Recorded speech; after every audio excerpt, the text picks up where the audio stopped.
안녕하세요. 다원에서 수학을 가르치고 있는 김나래라고 합니다.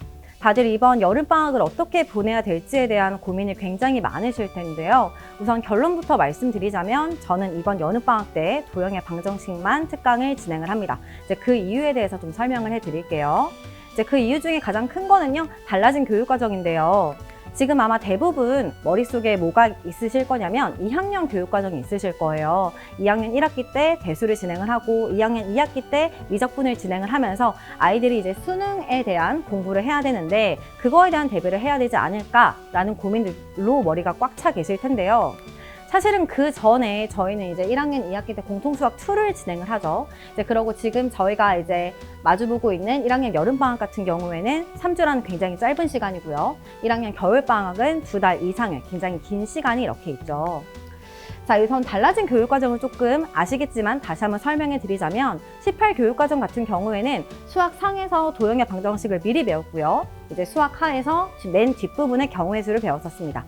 하지만 22년 달라진 교육과정은 공통수학 1에서요, 경우의 수를 미리 배우고 그런 다음에 공수 2에서 도형의 방정식을 중간고사 때 치르게 됩니다.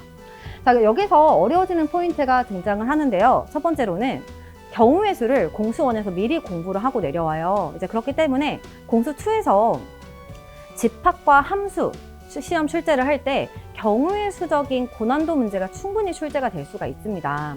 집합이랑 함수 자체가 원래도 어려운데 경우의 수랑 같이 결합이 되면서 굉장히 부피가 좀 커질 거고요. 이제 그러고 이전 교육과정 같은 경우에는 학생들이 중학교 3학년 겨울방학 때 공수원 공부를 굉장히 탄탄하게 해놓죠. 이제 그래서 공수원 도형의 방정식을 겨울방학 때 탄탄하게 해놓고 그런 다음에 기말고사를 맞이하기 때문에 기억의 공백이 조금은 적은 편이었어요. 하지만 이번 교육과정 같은 경우에는 중학교 3학년 때 겨울방학 때 해놨지만 중간기말을 다 치르고 이제 여름방학 때 공수원을 오랜만에 보게 됩니다. 이제 그렇기 때문에 상대적으로 기억의 공백이 굉장히 클 거고 아이들이 도형의 방정식에 대해서 많이 까먹은 부분들이 있을 거거든요.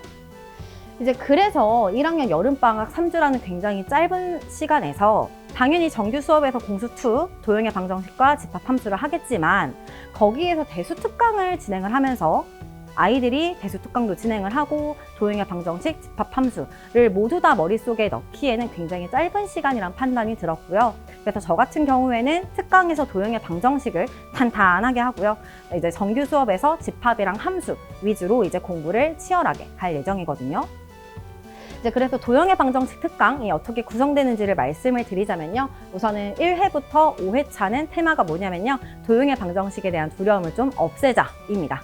우선은 탄탄한 기초 설명부터 진행이 될 거고요. 그리고 중학교 도형의 성질에서 필요한 부분들을 뽑아가지고 완벽하게 정리를 해줄 겁니다. 기본적으로 문제량을 굉장히 많이 늘려가지고요. 아이들이 유형의 숙지가 되는 게 첫 번째 목표고요. 그래서 도형의 방정식의 필수 유형이 숙지가 되는 것과 이제 그러고 풀어보자 학교 기출 파트에서 중간 난이도 정도가 되는 학교 문제를 좀 풀어보면서 실전 감각을 어느 정도 깨우친 다음에요. 이제 그런 다음에 6회부터 9회차에서 학교 실전 문제를 한번 풀어보는 거예요. 이제 그래서 잘 쌓여있을 필수 유형을 바탕으로요. 복합적인 내신과 모의고사 문제들을 한번 풀이를 해볼 거고요. 이 교재는 모의고사와 내신 문제로만 구성이 될 겁니다. 그래서 수업의 목표는 도형의 방정식에 대한 실전 감각을 쌓는 거고요.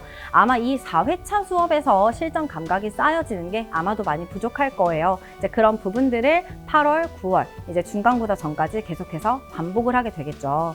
이제 그러고 이때는 추가 숙제가 있을 건데요. 센 셔플이 있습니다.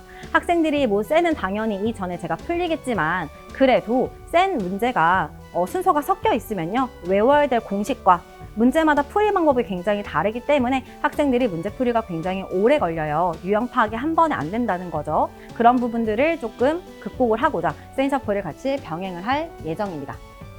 수업 소개를 좀 해드리자면요. 수업 대상은 한번 읽어보시면 될 것 같고 수업 시간 같은 경우에는 화, 목, 금에 진행을 하는데 저랑 같이 정규 수업을 듣고 있는 친구들은 아마 목요일 또는 금요일 날 시간이 겹칠 거예요. 그쵸? 조금 힘들어질 수도 있을 겁니다. 테스트 같은 경우에는 매 수업 시작 시 복습 테스트를 진행을 하고요. 클리닉 같은 경우에는요. 월요일부터 금요일 오전 9시 30분부터 12시 30분까지 오전 클리닉이 매일매일 진행이 되는데요. 특강만 수강을 하는 친구들도 이 클리닉 출석할 수가 있으니까 참고를 부탁드리고요. 숙제 같은 경우에는 자체 워크북, 그리고 이제 추가적으로 제가 주는 이제 시중 문제집 이렇게 있을 겁니다. 여기까지 제 여름방학 특강 소개였었고요. 앞으로 잘 부탁드립니다. 감사합니다.